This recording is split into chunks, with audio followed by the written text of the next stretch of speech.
Bismillahirrahmanirrahim və bihi nəstə'in və huvə xayrun nasirin və mu'in.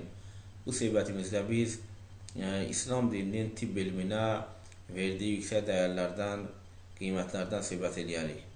Müqəddimə kimi ərz eləyək ki, ümumiyyətlə İslam dini elə bir din deyil ki, insanları ancaq dini elmlərə yönəlsin, yəni Quran-ı Kərimin tərcüməsinə, təfsirinə və ya fiqh elminə tərəf insanlar yönəlsin. Bəlkə o deyir ki, Peyğəmbər sallavatullahın öz kəlamından məlumdur. Həzrəti Peyğəmbər İslam həmişə istəyib ki, onun ümməti bütün dünyəvi elmləri də kəsb eləsinlər, öyrənsinlər. Peyğəmbər sallallahu buyurur ki, elm Çində də olsa gedib öyrənin. Bu kəlam məşhur bir kəlamdır və bu göstərir ki, insan gedib Çində daha Quran-ı Kərimin təfsirin və ya məsələn gedib orada fiqh elmini ya Nəhcül Bəlağanın şərhini oxumayacaq ki, gedib Çində dünyəvi elmləri öyrənəcəkdir. O vaxt heç Çində müsəlman da olmayıb.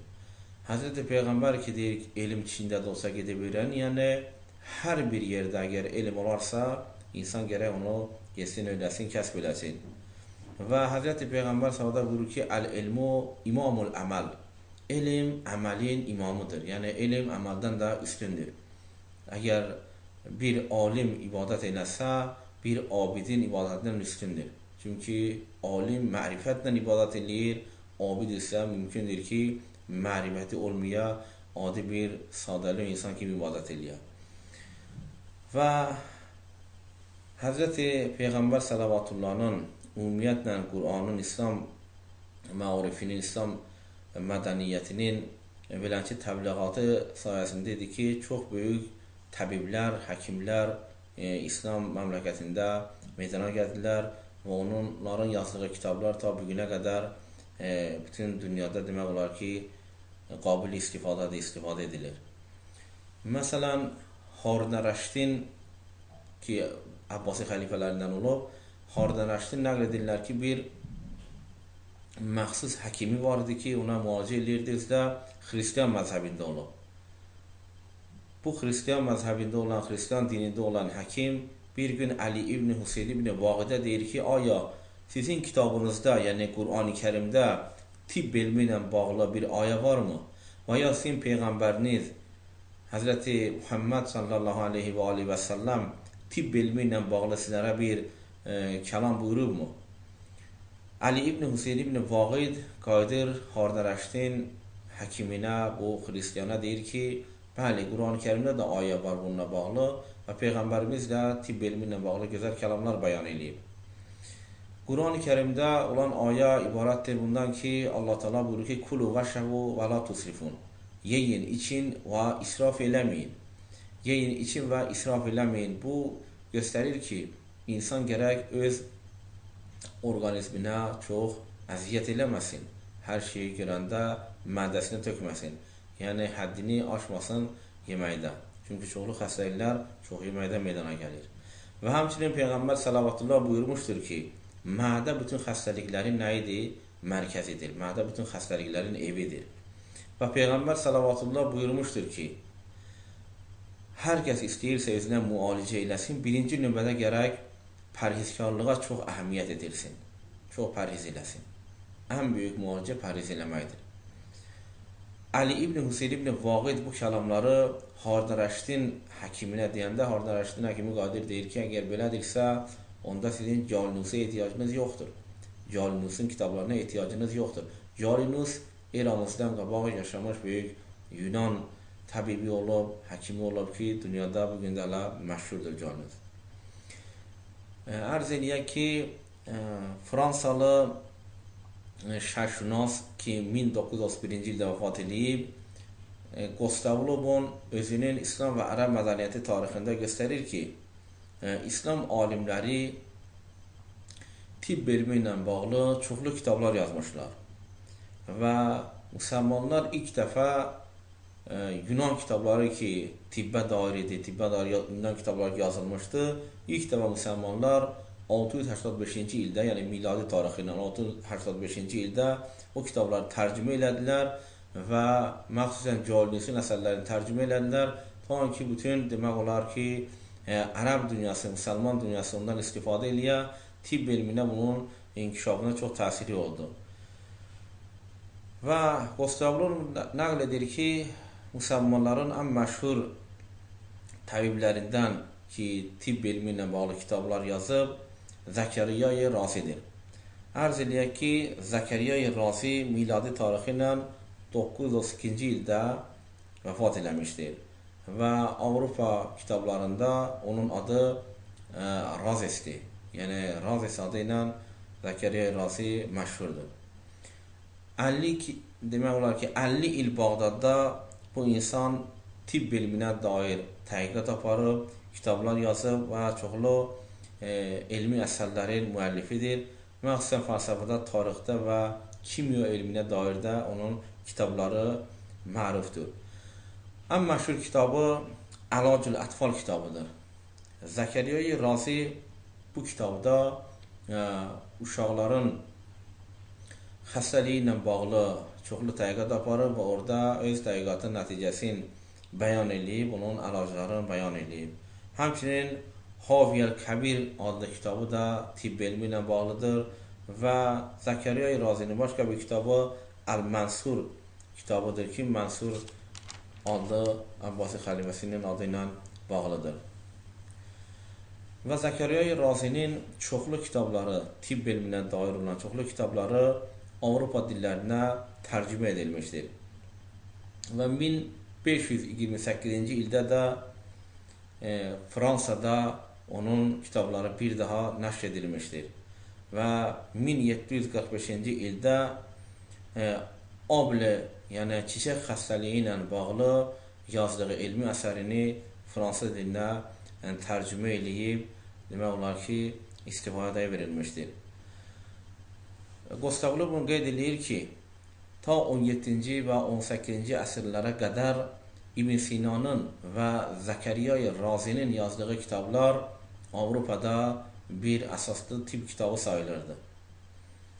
İbn Sina haqqında da Qostavlov nəql edir ki, deyir, İbn Sina Avropa kitablarında Avicenne adı ilə məşhurdur. İbn Sina 1037-ci ildə vəfat edib və Həmadanda da dəfn edilmişdir. Onun tibb elminə dair məşhur kitabı Qanun kitabıdır. Qanun kitabı 600 il Avropada demək olar ki, istifadə edilib və o kitabın həmişə öz yeri olub digər kitablar arasında və əsaslı kitablardan sayılıb. Və müsəlman dünyasında təhsil alan və sonralar bütün bəşəriyyətə xidmət edən alimlərdən biri də Əbulqasim ibn Abbasdır. Həmçinin Abdülməlik ibn Zuhər və digərləri də çoxlu kitablar yazıblar ki, bu kitablar Avropa dillərinə, Latin dilinə tərcümə edilib.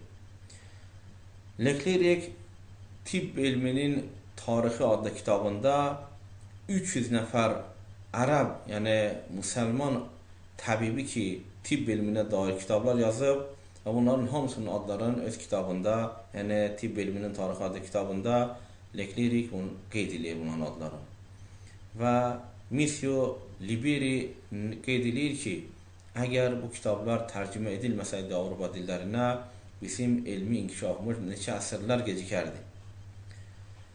Allah Təbarək və Teala da Qur'an-ı Kərimdə insanın ana bətnində necə xəlq olunmasını elə şəkildə, dəqiq şəkildə bəyan edir ki, bu günləri ki, elm çox güclü şəkildə tibb elmi inkişaf edib, görürsən ki, Qur'an-ı Kərimin o ayələrin təsdiqləyir, üstünə düşür. Allah Təbarək və Teala Müminin surəsinin 12, 13 və 14-cü ayələrində buyurur ki, وَلَقَدْ خَلَقْنَا الْإِنسَانَ مِنْ سُلَالَةٍ مِنْ تِينٍ Mən insanı xəlq elədim xalis bir palçıqdan. ثُمَّ جَعَلْنَاهُ نُطْفَةً فِي قَرَارٍ مَكِينٍ Sonra onu nutfə halında möhkəm bir yerdə qərar verdim. Yəni ana bətnində qərar verdim. Sonra isə buyurur ثُمَّ جَعَلْنَا النُّطْفَةَ عَلَقَةً Sonra nutfəni laxtalanmış qana çevirdik. فَخَلَقْنَا الْعَلَقَةَ مُضْغَةً Ondan sonra laxtalanmış qanı bir parça ət etdik. فَخَلَقْنَا الْمُضْغَةَ اِذَامًا. Ondan sonra o bir parça əti sümüyə döndərdik. فَكَسَوْنَا الْاِذَامَ لَحْمًا. Sonra isə o sümükləri ətlə örtdük. ثُمَّ أَنْشَأْنَاهُ خَلْقًا آخَرَ. Sonra onu biz başqa bir məxluqa döndərdik. Bu ayələr göstərir ki, insan ana bətnində hansı mərhələləri keçirdir və hansı proseslər gedir ta ki, insanda ruh yaranır və insan adi bir kamil şəkildə dünyaya gəlir. Və mərhum Əvlami Təbatabai Əl-Mizan təfsirinin 1-ci cildində nəql edir ki, Yahudilər bir gün gəldilər Həzrəti Peyğəmbər sallavatullahın yanına, sual elədilər ki, ya Rasulallah, insanın hansı bir hissəsi atanın demək olar ki, spermasında yaranır və hansı bir hissəsi, hansı bir üzvləri də ananın spermasından xalq olur. Həzrəti Peyğəmbər sallallahu buyurdu ki, sümükdür, damardır və sinir sistemləri ki var, onlar atanın nütvəsindən xalq olur. Amma ətdir, tükdür, dırnaqdır, qandır, bunlar ananın nütvəsindən demək olar ki, əsasən meydana gəlir, yaranır. Bunlar bu günləri də əgər biz təbiblərə müraciət eləsək, o cürə ki, mən müraciət eləmişəm, onlar bugünkü professorlar da bunu qəbul edir ki, 14 əsr bundan qabaq Həzrəti Peyğəmbər sallallahu bunu dəqiq şəkildə bəyan eləmişdir. 1914-cü ildə Beyrutda xristiyan ailəsinə dünyaya gəlib və 1914-cü ildə vəfat eləmiş məşhur tarixçi George Zeydan İslam mədəniyyəti tarixi əsərində qeyd edir ki, müsəlmanlar tibb elminə dair elə kitablar yazıblar ki, müsəlman dünyasından qabaq belə bir kitablar yazılmamışdır.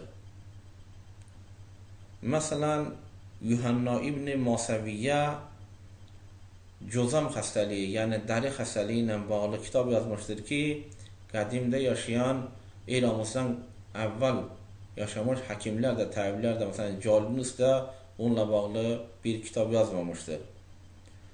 Və həmçinin George Zeydan göstərir ki, dərman düzəltməyi əsasən Avropalılar ərəblərdən, yəni müsəlmanlardan öyrəniblər. Və qeyd edir ki, Yahya İbn Xalidi biz nümunə kimi göstərə bilərik ki, Yahya İbn Xalid bu günləri də Avropalılara elə bil ki, bir müəllimdir.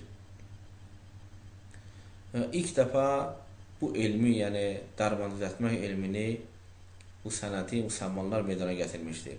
Və ona xatirdir ki, çoxlu dərmanlar ki, bu günlərdə Avropada mövcuddur, onların adları ərəb mənşəli adlardır. Və bu dəlildir ki, müsəlmanlar hətta kimya elmində də çox güclü istedada malik olublar və bu barədə də çoxlu kitablar yazıblar. Və George Zeydan göstərir ki, Xalid ibn Yazid əvvəlinci şəxsiyyətdir ki, İskəndəriyyədən kimyaya dair olan kitabları ərəb dilində tərcümə edib və o kitablar yavaş-yavaş Avropaya yol tapıb, onlar da kimya elmi ilə aşina olurlar, tanış olurlar. Sonralar İmam Cəfər Sadiq əleyhissalam və onun şagirdlərdən olan Cabir ibn Hayyan bu kimya elminə çox yüksək qiymət vermişdir. Və Əbu İshaq Kendi və Əbu Bəkr Razi və digərləri də kimya elminin inkişafında çox böyük təsirləri olmuşdur. Bunları George Zeydan İslam mədəniyyəti tarixində qeyd edir. Və George Zeydan deyir ki, müsəlman dünyasında ilk dəfə xəstəxana Hicri qəməri tarixi ilə 88-ci ildə Dəməşqdə Vəlid ibn Əbdülməlikin əmri ilə tikilmişdir. Vəlid ibn Əbdülməlik Bəni Ümeyyə xəlifələrindəndir. Və Abbasilərin dövründə ilk dəfə Harun Rəşid Bağdadda böyük bir xəstəxana tikdirmişdir. Sonralar isə Mütəvəkkili Abbasinin vəziri Fəth ibn Xaqan Misirdə böyük bir xəstəxana tikdirmişdir məğafir adına bir xəstəxana.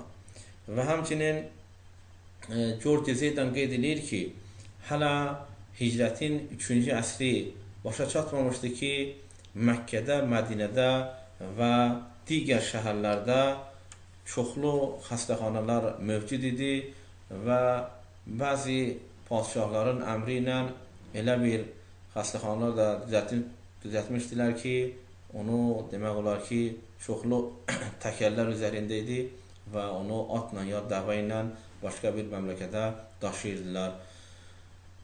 Və George Zeydan və ya Gustav Lomon və ya başqa tarixçilər, şərqşünaslar kitablarına göstərirlər ki, müsəlmanların bizim boynumuzda çox haqları vardır ki, onlar tibb elminin inkişafında çox böyük rolu olmuş və çoxlu kitablar yazmışlar ki, hələ də onlar istifadə edilir onlardan və bunu İbn Sinanı, həmçinin Zəkəriya Razini və ya başqa bir təbibləri nümunə kimi göstərmək olar. Təhiyyətun lakum və rəhmətullahi və bərəkatuhu.